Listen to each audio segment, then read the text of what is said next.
Good afternoon, Chamber members. Welcome to our Lunch and Learn webinar series. Today's topic is how to use social media for your business, and it's brought to you today with the support of our sponsor, the University of Fredericton. My name is Krista Ross. I'm the CEO at the Fredericton Chamber of Commerce, and our presenter today is Stacey Russell, who's with Fredericton Tourism. Stacey works at Fredericton Tourism in the role of assistant manager, and in addition, she manages Fredericton Tourism's digital and social media strategy. When she doesn't have a digital device in hand, she's out enjoying life in Fredericton with her family. Ladies and gentlemen, sit tight. You are in for a treat with today's presentation.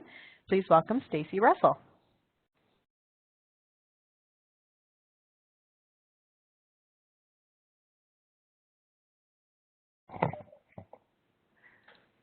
Thank you, Krista. And we're just going to get started here in just 1 second. Okay, so Social Media 101. Everyone will have to bear with me. This is my first webinar, so we are going to, I'm going to, I hope not move through these slides too fast, but we'll try to keep it at a decent pace. On your top right, you'll see top right corner, you'll see a Q&A spot. So if you have any questions or anything, feel free to ask it. I am going to hold them till the very end of the webinar, but we will make sure to address all questions. So we'll get started here. Social Media 101. I've left my Twitter and Instagram handles here as well, and they're on the very last slide. So if you want to contact me in the future as well, that information is there for you. Now, why use social media? I actually debated whether to include this question because at this point now the conversations are happening whether you're in it or not. So it's almost a no-brainer in this industry, and I will show you some numbers to back that up in a minute. But in terms of some key points on it, obviously you're gaining valuable customer insights. Social media is the best way to be able to determine interest, feedback from people on your business. If you have any certain questions you want, ask it on social media. It's timely, you can get it very quick. It provides rich customer service experiences. Once again, customers expect you to be on social media. You're going to see some great examples of that within the webinar as well, that at this point in the game, there is no choice. Like I said, the conversations are happening, and you might as well take advantage of them and get a part of it.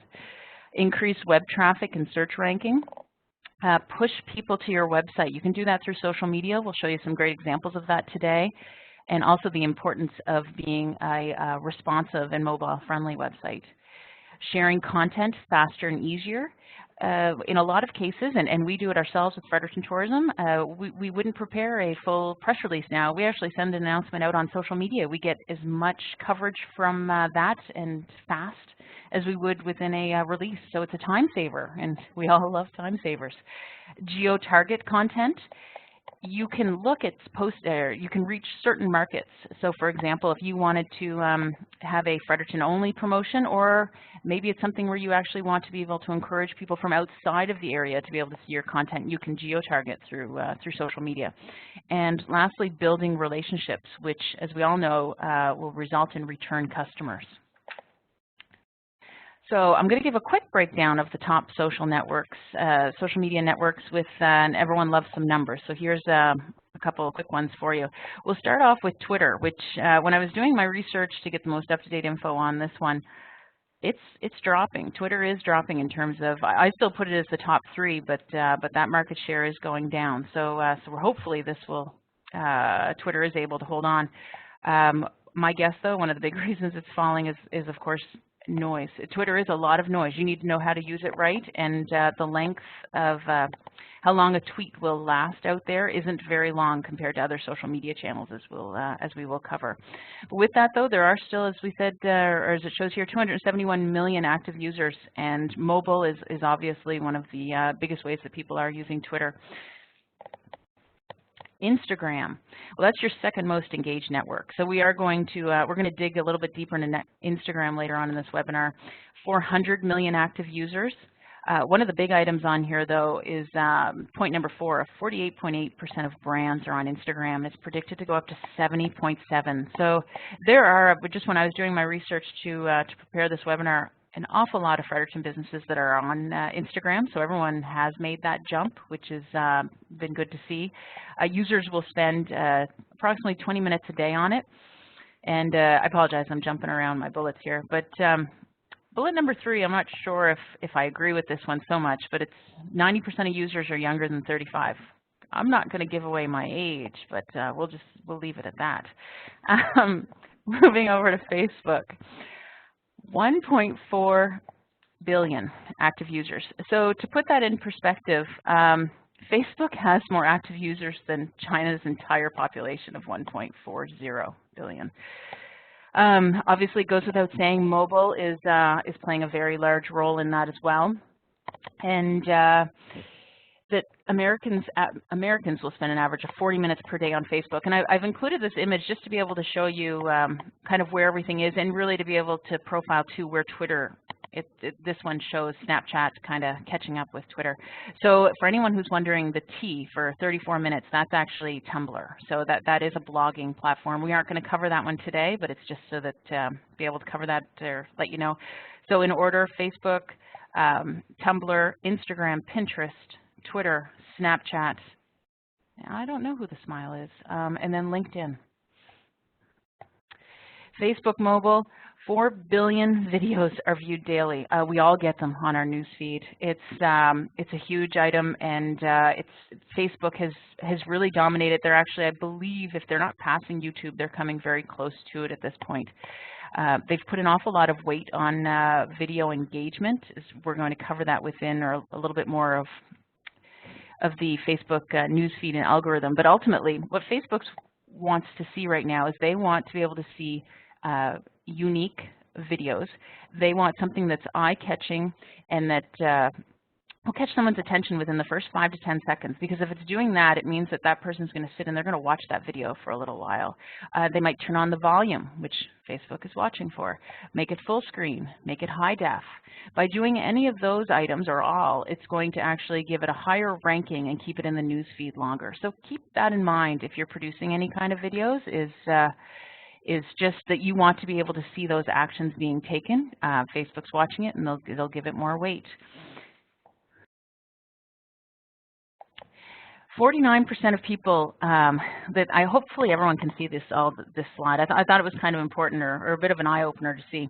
I'm actually guilty in some ways of this one. 49% of people like a page to support the brand. I will do that for sure in some cases. So there's a little bit of a breakdown here. They'll get a coupon or a discount, 42%. Participating in contests are on here. To share your interests. Researching, seeing that friends are using it, so a third-party validation plays a big role on that. But it's just loyalty. And that 49%, they're your brand ambassadors. So to be able to find them, they will be the ones that will be the most engaged with your page. They're going to be the ones that will go to bat for you. They're going to be the ones that are going to tell their friends about you. That's the most important group. The other 40% that don't like brands at all, that they're just navigating through Facebook and they don't actually like many pages per se, they're a harder one to reach. Ultimately, the best way to be able to reach them is going to be through Facebook advertising. We're not going to touch that today, but there is an upcoming webinar that, as I'll mention at the very end of this one, that we will get a little bit more into how to reach those non-fans. 56% of people have unfollowed a brand on social media for being too salesy or too boring. I'm guilty. I'm guessing many of you are as well. So have you ever seen a page where it's just sell, sell, sell, sell, sell? And it's just, obviously you want to be able to ring the till, as we say very often at tourism. We want to ring everyone's till, but there's got to be a happy medium in there of being able to provide some valuable content. But then also, oops, I'll jump in here, valuable content, but also being able to throw in that sale every once in a while. And there's some strategy behind it. We do it quite a bit for Fredericton Tourism, and I see it quite a bit around the city of different pages, is you'll provide a post that you know is going to get quite a bit of engagement. It could be anything from a nice sunset photo, photos of the bridge, something that's going to tell the story of the city. Or perhaps the story of your brand, but something you know is going to get engagement. The great part about that is that ranks high, and generally the next post that you do will tend to do fairly well because of it, because you've actually just raised your engagement levels for that page, the amount of people talking about it, etc. So if you know that you're about to launch a big sale or something, think about that and look at the post beforehand to try to give you something that's going to be engaging. Facebook's algorithm. I'll be perfectly honest, I call this one the Cadbury secret because it is really that nobody knows the Facebook algorithm. It's also been known as the newsfeed EdgeRank. It sometimes still surprises people to realize that everything you post on your Facebook page won't be seen by all your fans. That number has continued to plummet over the years. I've seen it at 16%, I've seen it at 12%. It's now at 6%, and some might argue that it's actually even lower than that. So because there are so many people, both people and businesses that are on Facebook now, Facebook has to determine what are the best items to be able to put on someone's feed. So think about this for a second there was probably a page, it might have even been of you going traveling on vacation, perhaps even the summer. Maybe you liked PEI because you knew you were going to go to PEI, so you liked their page. Have you seen anything from PEI on your newsfeed now ever since? So that's the algorithm playing, because ultimately Facebook is seeing that because you haven't engaged in a page for a while, that you're no longer interested in it. So there is a way to beat this, and that is that you need to ensure that your posts are as creative and as engaging as possible. Because then and when I say engaging, it can be a share, it can be a like, it can be a comment, but you want to see people engaging with your page. By that happening, Facebook's actually seeing that that person is interested in your page, and therefore more of those items are going to be showing up in their newsfeed. So maximizing your business page. Now this one I believe should be standard, but I've thrown it in just to be safe. So there's a vanity URL. So that is that would go at the very bottom. If you see the arrow there, facebook.com/Fredericton Farmers Market. So everyone should have their own vanity URL, and then you should be pushing that as much as you can through email signature lines, etc., which we'll get into later. Now, just be cautious about it because you can only change it once. So if you've secured it now and you want to make a change to it, I believe that that's still fine with Facebook, but then you won't get another chance. So if you haven't already secured your vanity URL, do it. Other ways to maximize your page. Your About section should be clear and concise. So I apologize if this is a little hard to read, and to be perfectly honest, you don't need to really read too much of it. But the first arrow is your short description. So what we've done here is I've used an example of Ketch Urban Grill, who does a fantastic job. So their short description will also carry over to their phone, to the mobile device as well, if you're looking at it on the on a tablet or a phone, and then your long description is there.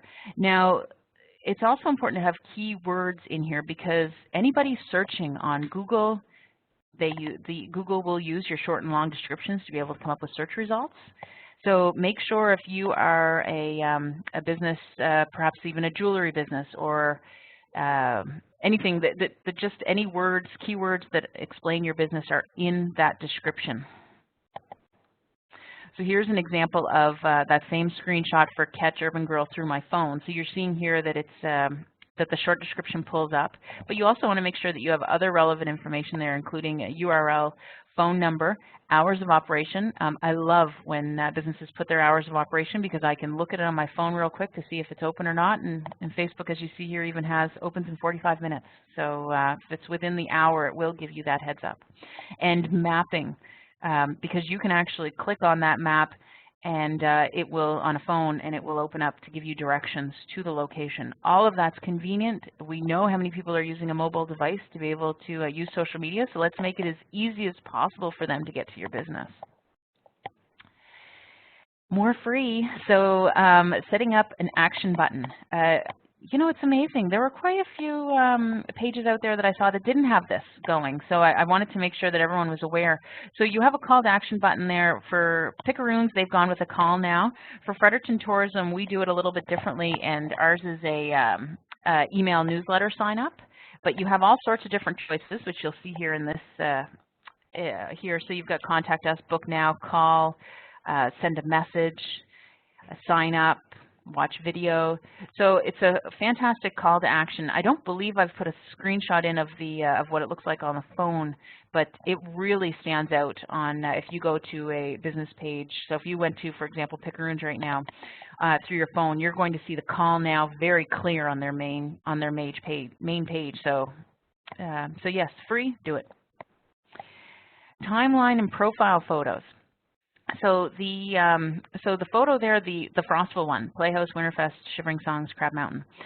This photo, what a lot of different businesses miss is the opportunity to be able to promote on it. So first off, you can put text on now, which has been a change for Facebook over the last couple years. Before they didn't allow it. But where I'm going with this is your actual text description that goes with the photo. It's amazing how many people's timeline photos are blank, where they just post a photo and then walk away. But you've got some real estate there and an opportunity to be able to promote your business. And whenever you can include a link for more information, you want to be able to do that and drive traffic through to your website. So, so as you can see there, we have a short description and then the call to action to be able to click for more info. Fun tips and tricks. I always get asked these questions, so I wanted to give a couple here for Facebook. Know that I will also have some Instagram and Twitter ones afterwards. So tagging. I almost took this one out, but thought it was still important. It's an important one, and it's not always being done. So we'll first top arrow, top right. You can see here that we've tagged the Fredericton Trails Coalition. Now Facebook has, they really want to be able to see as many businesses as possible tagging where possible, where if you've got any partners or any reason to be able to tag. First off, there's a chance, remember that algorithm, the Cadbury secret, so there is a chance here that Facebook may actually display it to mutual fans, meaning that because we've tagged that it would be going in the news feeds of both our fans as well as people that are fans of the Fredericton Trails Coalition. There is a belief that that is happening. So secondly, though, it's notifying that partner, in this case the Fredericton Trails Coalition, that we've tagged them. That's been a new improvement with Facebook over the last couple of years, which is fantastic because it also will encourage them to share the content or jump into a conversation. So you think of it, everyone on this call, I'm sure, has different partners that you partner with on different initiatives. So think of that as you're doing posts. Are there ways that you can work together? Because then you're leveraging each other's social media, and it's free. Then, as you can see, the second arrow is the tagging when you're actually dialoguing with other people, because this is an older post I've kept in, so it doesn't have the reply option, but we have, there were two people, I think, if I remember correctly, who had commented about, what their favorite trail was, or what trail this was. And what we've done is we've tagged both Kevin and the other one was Boudreaux Sandra to, first off, personalize it a little bit. But secondly, it notifies them that that we've replied. So there's an awful lot. It's another way to be able to engage with your audience. Is you don't just answer a question if you can. It's the only way you can is if they have their security settings set that you can tag. But most people do allow it, and tag them so that they can see that you have answered them. Make someone feel special too that you are taking the time to do that.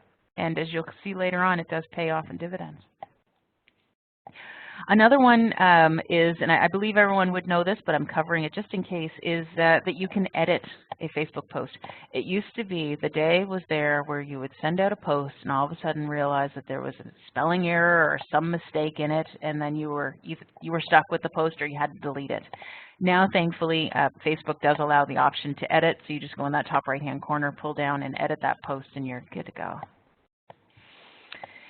Another tip and trick is sharing people's content, and then, of course, tagging the page, which we've already talked about. So once again, going back to partners and those relationships, and we all have them out there, is share their content. It helps both parties, and like I said, leverages each other's social media networks. So wherever possible, do that, and definitely tag the partners too. Because I am seeing in a lot of cases people aren't tagging, and it's a missed opportunity.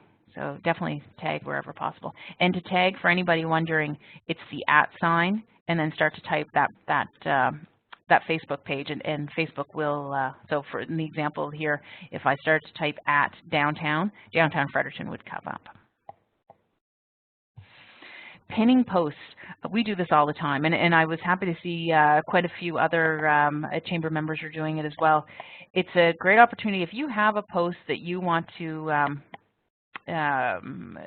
people to be able to see for a while. It could be something that's been posted a couple weeks ago and you want your fans to see it for a longer period of time.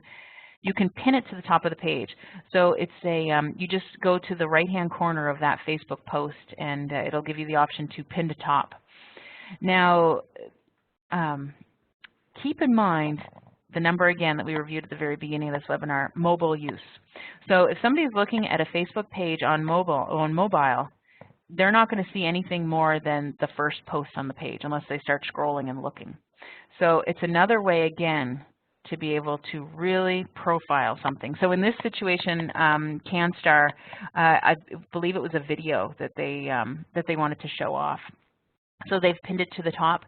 I'm sure, at least I know for Fredericton Tourism, our analytics, we see a large jump in our analytics when we pin things to the top of the page, because it just goes to show a lot of people are just visiting the page to see what's going on. So we're making sure our most valuable content is at the top. Link shorteners. Now everybody has something that kind of just drives them a little crazy. Mine are long and winding links.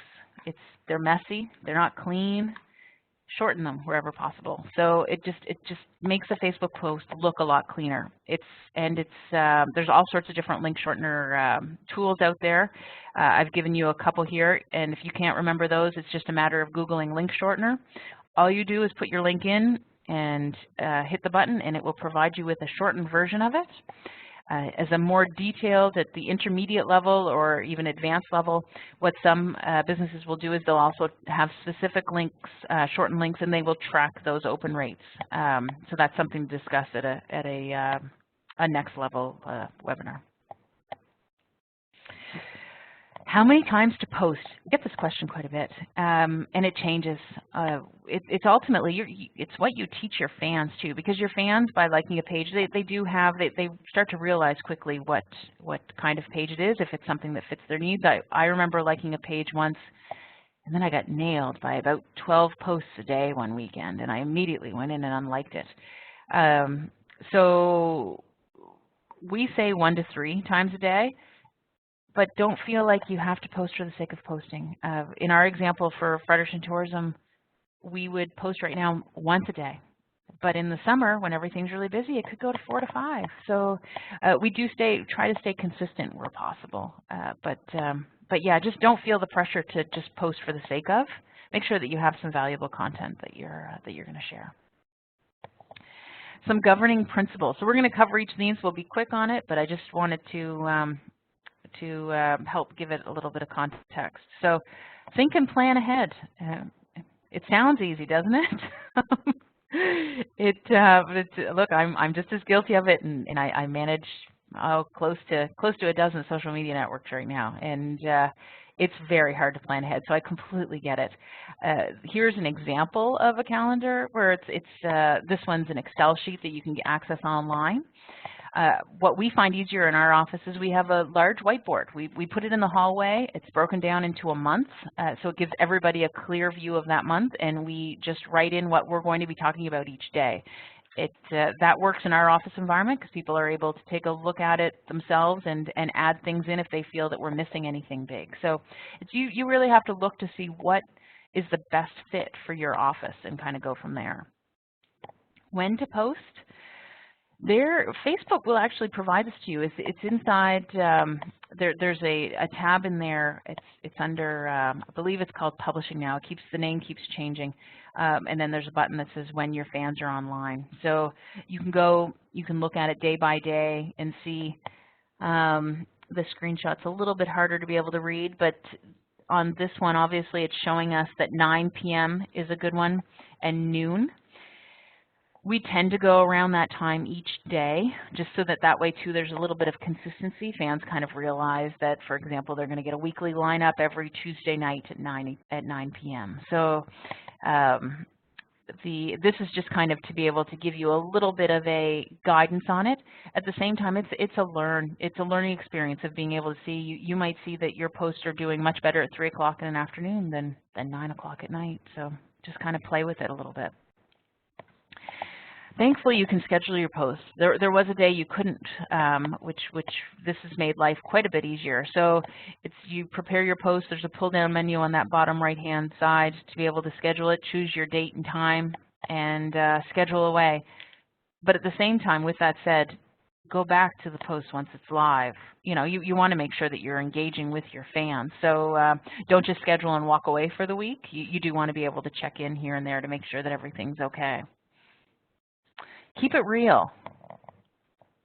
I like this one. This post was, this was an artist, and this isn't even actually her cup. This is her keeping it real. She's having a tea break. You don't always have to be talking about everything that you're selling. You want to be able to tell that story too, to humanize it, to be able to. It could be done through behind-the-scenes pictures as well. It could be regular tasks during a day, inventory coming in, and boxes, all sorts of different things. But find ways of being able to tell that story and keep it real. Now, this one, as you can see, did quite well. 288 likes and 19 comments from it. So her fans loved this and were quite engaged. However, there was a missed opportunity here as well of I'd love a mug and saucer like that. Where do I get one? So let's go back to that example of where you can tag partners. So I'm just going to randomly pick, say, a downtown art store has done a post, and they're saying, just having a coffee break, grabbed a hot chocolate from Chess Piece and about to hit my inventory. Say they tag Chess Piece in that. So in that example, if somebody asked, oh my gosh, what flavor was that, or what was that, it allows, for example, Chess Piece, the second company, to be able to jump into that conversation. They would have been tagged, so they would have been notified about it. It allows Artful Persuasion, the art store, to be able to also continue that conversation going. Like I said, maximize each other's networks. There's all sorts of different opportunities for it, but never, wherever possible, leave a question unanswered. Even in this one, she could have just said, I'm not sure, I'll find out for you and get back to you, or something. Don't ever leave a question unanswered wherever possible. This one, this is a tried and tested rule, and it's probably something that drives a lot of people crazy, both as users and business pages. 80% of users, they expect a response from their post. So you definitely, I mean, it goes without saying, wherever possible, reply, give some sort of answer. And in a lot of cases, it's going to result in a sale, whether it's immediate or down the road because you're starting to build that relationship with them, but definitely answer. Here's a great example of another local business who does a great job of promoting on social media. As you can see here, 63 likes and 10 comments. So she's promoting her product. In hindsight, she should have tagged where you can get it. But as you can see here, the comments that come out of it, is it available to be shipped to Alberta? 39 minutes later, she answered that and closed the sale. So she's seeing she's ringing her till directly from her Facebook page. As it goes down the line, you can see she's answered each one. And not only for the second arrow, you can see she's answered the question, and the users actually liked that answer. So she's dialoguing with her customers. It will result in sales, but it'll also likely result in repeat customers as well. Be transparent. This one's from 5 years ago. I still keep this post because it was an eye opener for Fredericton Tourism. Our page would have only launched 2 months earlier, and we did a post of a show at the Boyce Farmers Market, Mother's Day show. So we put that up, and it was on a Sunday, and I walked away from it for a couple hours. And all of a sudden I came back and started to see these comments of, is it still on? What's it, is it next weekend? The doors are locked. What's happening? So I immediately that evening jumped in and said that we would find out the details for it. and then gave a reply that next day once I got found out what happened. Now, we were transparent. We explained the situation, which is fantastic. That's what you want to do in this situation.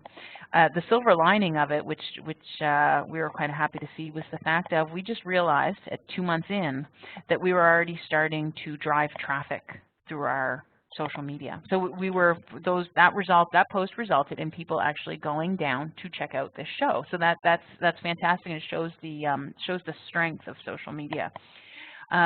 The last thing we ever would have done in a situation like this, though, if we'd have started seeing these posts about is it still on, is it a go, would be to delete the post. Like if things start to go haywire, you still got to own it. You got to own it. You have to be transparent, and you have to be able to reply to your customers. They will appreciate it so much more. So here's another example. I apologize for the Fredericton tourism ones, but I had to be able to show this transparency. We profiled or we launched our destination video in April, and there were certain areas that were not in the video. We were so excited to be able to get it out that we did miss some very important areas. So one of those would be powwow. So we got some comments on it. I've seen pages that would ignore feedback like that. It's the last thing you want to do. You want to be able to answer every single comment. So that's exactly what we did, and we've done exactly what we said we would do, and that video will get updated, or has been shot, and will be updated for next spring, and we'll make sure to let everyone know that, to be able to finish to completely close that loop. So like I said, be transparent and also reply, be engaging with your audience. Content is king, but engagement's queen. Yeah, it's really something important to keep in mind. It's one thing to just be able to put up good content, but if you walk away and don't stay engaged with that page, you're only doing half of the job, half the work. Listen and learn. I love this example. So this is obviously you want to follow like-minded Facebook pages, very important, but staying on top of trends. So everybody, I'm sure everyone knew about the Pokemon craze that took over the world in July of this year. So it was also heavily took over Fredericton, and we saw an awful lot of businesses to do different things to take advantage of it. And this one from Food at the Crown really shows their brand and their fun personality around it by putting in these different Pokemon characters. You can see too how much their fans enjoyed it. It's probably one of their most popular posts at 148 likes and 28 shares. It was a great job of really taking a look at a trend and maximizing on that and giving some fantastic exposure. So you want to be able to do that wherever possible. Be relevant. Valentine's Day. Why not? So we see those all the time. First day of fall. Just kind of staying within what's going on that day and being able to. We've even looked in the past at National Ice Cream Day, for example, and profiling all the spots to get local ice cream. Like just stay relevant, have fun. There's still ways that you can turn that around to your to still keep it relevant for your audience and your brand. And if you Google national holidays, believe it or not, there is a list. So anyway, something to have fun with. Humanize it, of course. Yarns on York. This is a fun one of. Obviously it's still staying very heavily within their brand, but having a little bit of fun with it. And you know what she snuck in there? She snuck in a sale. So she was able to do quite a bit within one post, which is fantastic. And another one that was probably one of her most popular posts that we saw scrolling down the page as well. So she was able to check off quite a few boxes in one post. It was a great job as well. Integrate. So you've got a Facebook page. You've got a Twitter, and maybe you have Instagram. Do you cross-promote? And what about newsletter signups as well? So if you have actually, let me back up a little bit. Somebody once told me, and it's always kind of put a little bit of fear in me, is Facebook, as we all know, is free. So we have, you know, however many fans you have on your page, whether it's 2,000, could be 10,000, 20,000. If Facebook all of a sudden starts charging it, or charging you a fee for it, those fans aren't yours. That could turn off tomorrow, and you've lost them. So you do have to think about that in ways that you can be able to stay in contact with those fans or reach them through other methods. So this one is what we've done here is we're for Fredericton Tourism, we're working on growing our email database. So to be able to hit our social media fans, but also gather their information so that we're able to gently, every once in a while, send out a post, email post, or reach them through other methods. And in the next workshop, the Facebook advertising workshop, I'm going to be telling everyone what you can do with that email list, some other ways that you can be able to reach them through paid advertising that is very targeted and low cost. So there's all sorts of different things that you can be doing with a list. So it's something that you should be keeping in mind. If you're not doing it already, add that to your wish list, but also make sure to stay within the anti-spam guidelines, meaning that you need to ask for permission to be able to add them to the list. So it's just a quick one-liner. If you have any questions on it, please let me know. So yes, so once again, integrating. So what we do is we use our social media, so Facebook, Instagram, or Twitter, to be able to promote signing up for newsletter. Also cross-promoting Instagram. You can do that through Facebook. The audiences would be quite similar, so being able to switch back and forth on that. Also, you could be tweeting. Did you know we're on Facebook? Make sure to follow us here. Or did you know we're on Instagram? So make sure to leverage each one of your social media accounts. Don't just keep them singular, that you would only post to Facebook about Facebook. Just make sure to cross-promote wherever possible. And of course, have fun. If you're not having fun, my goodness.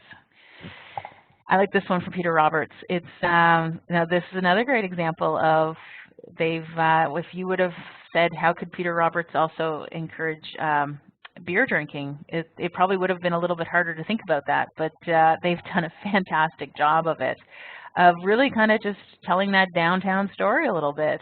And so they've tagged Greystone. I can't remember now if Greystone had jumped into this conversation or not, but there's all sorts of different opportunities within this. So think about that within your business and how you can work together and do different things and still staying on brand and telling your story. And I couldn't resist this one. So remember, this is about having fun. So they have stayed on brand, well, that's all I can say. I mean, it's gotten some good engagement, so there we go. Writing the best posts. Know your voice. It's probably something that's earlier than 101, but I've got to say it anyway. You need to, like for Fredericton Tourism, we knew our voice was a funner voice, that it's people wanting to vacation, it's having fun. But also the source of information of what's going on within the city. Tell your story. Remember, that also ties into your descriptions, your short and your long description. Call to action whenever possible. You want to push people through to your website. You want to close sales. So let's be honest here. We're telling a story, but ultimately we need to ring that till wherever possible. Your types of posts, your photo, text, link, or video. It's funny, photo used to be one of the most popular ones. Video obviously is increasing quite a bit, but those aren't easy to be able to produce timely. Facebook Live, I don't mention this within this presentation, but that's another option. That would be something too that Facebook would give quite a bit of weight to within their algorithm. So there's all sorts of different ways that you can post to Facebook. The length, and I can't remember, I might be repeating, I think I covered this in another slide, but believe it or not, your ideal length for a Facebook post is 140 characters, which hurts. It's a very hard thing to do, but where possible, if you can keep your post shorter, you should. And like I said, keeping it cleaner with a link shortener helps as well. And bring new life to old content. Yeah, so here we go. So your voice, y'all. I mean, this one obviously Savannah, it's a much easier example. I cheated a bit, but you know where I'm saying here. So know your voice. If it's a fun or if it's more, yeah. Tell your story. This is the same woman as the teacup, but I did like her feed quite a bit, so I'm cheating and grabbing another one. So she's heading over to the market. I'm sure now you guys can all see one small mistake that she made. She should have tagged the market, but she's telling that story of, so that's her commute that day. So beautiful, beautiful photo, freezing cold but beautiful. And as you can see below, she does get quite a bit of engagement through that one. And who doesn't love a cat picture every once in a while? A disclaimer, I don't have a cat, but boys, oh boys, cat pictures seem to be one of the most popular things on the internet. So she was able to weave that into her social media, so good on her. I don't recommend you do it very often, but at all, maybe once a year, maybe. But if you can, then there you go. Call to action. So remember, you can pull your Facebook fans. They can help you. So you can sell information, or you can sell products to them in a fun way, which is done on item number 1. But at the same way too, we were curious to see what are some people's favorite things to see and do within the Garrison district. So, you know, we were curious on both ends. So think about that.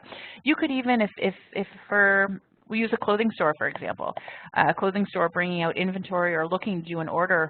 Maybe they're trying to choose between 3 colors and they want to be able to ask for an opinion, or a jewelry store who has 4 different ring settings, and they're looking for their fans' opinions of which one do you think is the best one. You're keeping it real. You're promoting your product. You're getting engagement, which will put you higher or guarantee your spot within the news feed. It's a no-brainer, and like I said, you're staying on brand. So second item 2, 849 likes for Like If You Love Fredericton. What we all do. Length of post. Okay, so I apologize. So we've already covered this one. Oh gosh, 120 characters. That's even worse. Hashtags.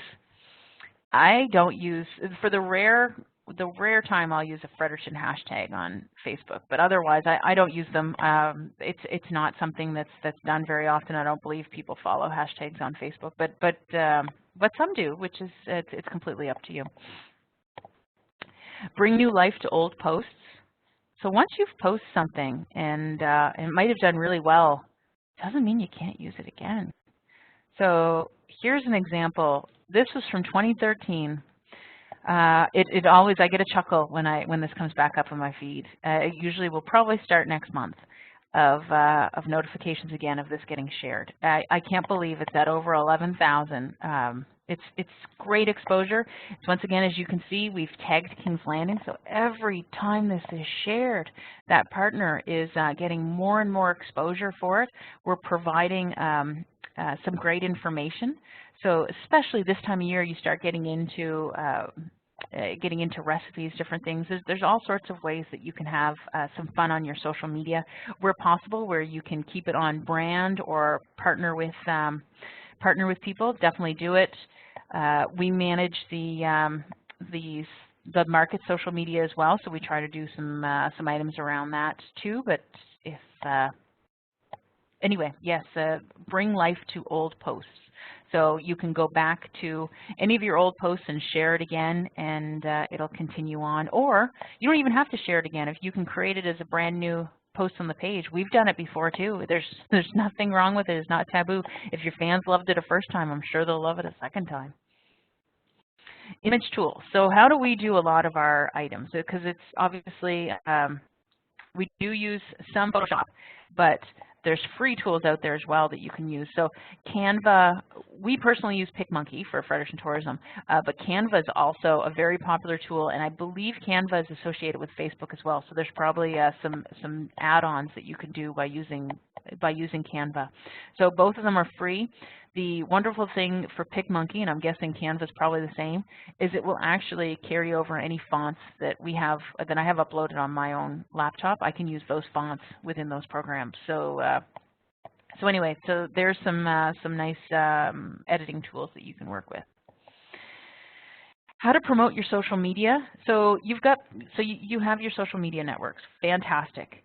But make sure that people know how to find you. So obviously putting it on your putting it on your or your website, very important. But don't forget posters, pamphlets, flyers, your email signature line. It's amazing how many people miss that opportunity. So list out your social media on that. Another important reason why you need a vanity URL for Facebook.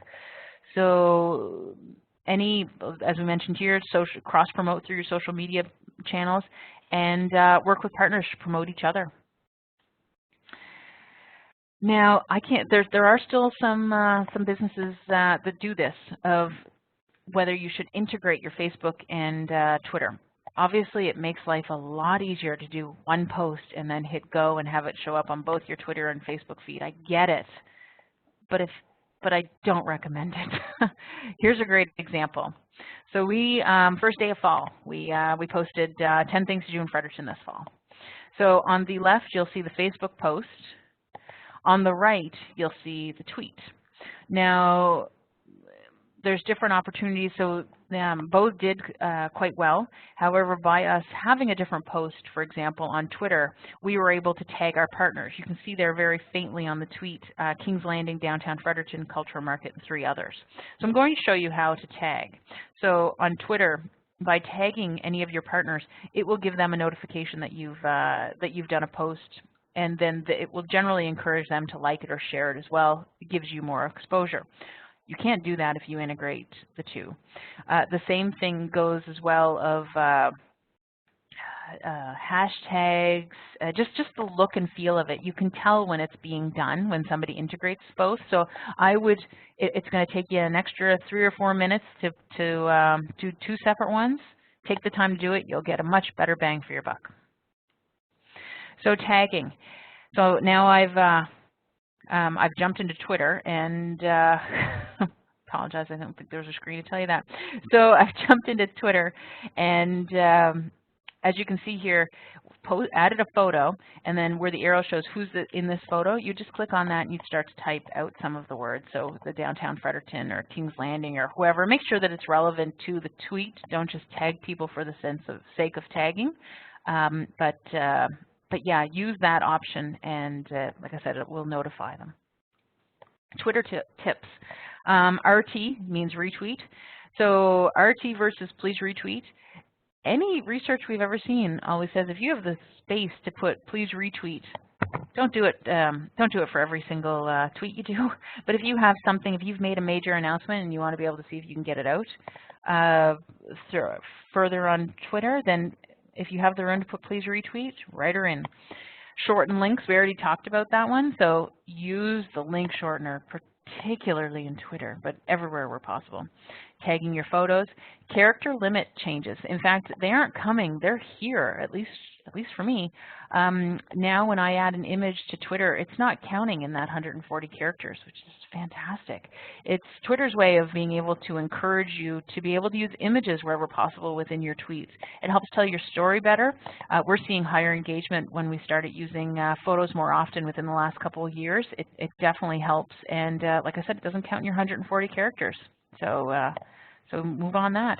And consistency with your username / vanity URL. You want to make sure that particularly your Twitter and your Instagram handles are exactly the same. So we'll use Downtown Fred as the example. So Downtown Fredericton's is their Twitter handle is @DowntownFred. Their Instagram handle is also @DowntownFred. So it helps people be able to remember them quickly. It helps people where a lot of people might post on Instagram and push that out to Twitter. You know my feeling on it, but it happens. It will still tag in both situations. It's good to be able to have consistency wherever possible. So Instagram. What makes a great Instagram account? Consistency in posting, and great visuals, active engagement. This one, it's a fantastic example from Kings Landing of, so they're able to do quite a bit in one post. They're telling their story of the historic setting. That's fantastic, of the Milky Way. So they're actually even reaching a different demographic because they're getting into astronomy on this one. The only catch I would say is, and I'm guessing it was just a small oversight because I do it all the time myself, is they've missed the hashtag Fredericton on this. So otherwise, great job of being able to have posting on Instagram. So it goes back to, I didn't realize I'm using same property again for an example. You want to be able to make sure that your bios all make sense. So that you're using every opportunity to be able to tell to talk about your business. So here, as you can see, the Instagram, this is Delta Fredericton's, their bio. They've also included a URL and where you can find them. So you want to be able to have all that in there, and then your call to action, because as anybody who's on Instagram knows, you cannot include links with an Instagram post. So the only way that you can push people through is going to be right here at your main bio page. And as well, I can see here that Delta has changed over to a business account, which is a free option. So just by seeing the contact button shows me that they're now a business account. I would definitely recommend doing it. The only feedback I have for you is, if you can, hold off to the beginning of the month to do it. So either at the very end of September or October 1st. It'll help you better in tracking your analytics to be able to do a month-by-month review. What to write? Before you do your first Instagram post, or if you're already on Instagram, maybe kind of take a step back and look and write down 3 to 5 words that best describe your business. So, and try to make sure that your posts are around those words wherever possible, that theme, because that description is just as important as your image. So you really want to make sure that you're doing a good job at it. You can also, and I like this example here of, they've included a call to action where you see here link in bio. So that means that you have to go back to, as we pointed out before, that first bio page to be able to link through. But where you have they're trying to push people through to it. So if you can have a call to action, definitely do it. Tagging people or other brands within your posts, same thing that I've been saying for Facebook. You want to be able to do that here as well, and for Twitter. Tag them. They'll be notified of it, so they'll engage within it as well. Relevant hashtags, we kind of touched on that very quickly with Instagram, or with King's Landing. So here you go again, that they've used some great hashtags. And they've also geo-targeted. So that's your very top right arrow. So you see World Tea House. So by geo-targeting, a lot of people will do that. If anybody clicked right now on the words World Tea House on Instagram, you would then see all of the photos that have been geo-targeted for that location. So we do it as well for Fredericton Tourism, through Fredericton Farmers Market. Anywhere we are geo-targeting, because we want to be able to help people understand the product that much more, and where they can go for more info, to be able to see more third-party validations, which we all know is a huge item. So by clicking on that, they're actually not just seeing downtown Halifax's photos of World Tea Houses, they're seeing everybody's. And that is it for today. I thought I might have a couple more slides. So I don't know if anybody has any questions, and if not, I would definitely recommend that, if you haven't already, that you sign up for my the second webinar that I'll be giving. So the second one's October 26th, and it's going to be Facebook advertising. It'll be the next level of Facebook advertising. So what I tend to see is a lot of people are boosting a Facebook post, but then don't know what to do next. So we're going to start getting into more in-depth within Facebook advertising, targeting, how to be able to find certain demographics. And so I would probably put it at about an intermediate level, but definitely recommend, if you haven't already signed up for it, to please do so. And you have my my contact information through Twitter and Instagram. Feel free to reach out to me if there's any questions. And otherwise, I want to thank you all for your time today. And I will pass the mic over to Krista. Thank you so much, Stacy. That was really informative, educational. I thought I knew lots about Twitter and Facebook and all those other options, but I learned a great deal today, so thank you. Just to let you know, Stacy, as an appreciation for your time and expertise, we're going to make a donation in your name to our scholarship fund. So I would like to thank you once again, and I'd also like to thank the University of Fredericton for sponsoring our Lunch and Learn webinar series. And I'd like to thank all of you members for joining in today. So thank you, everyone, and have a great day.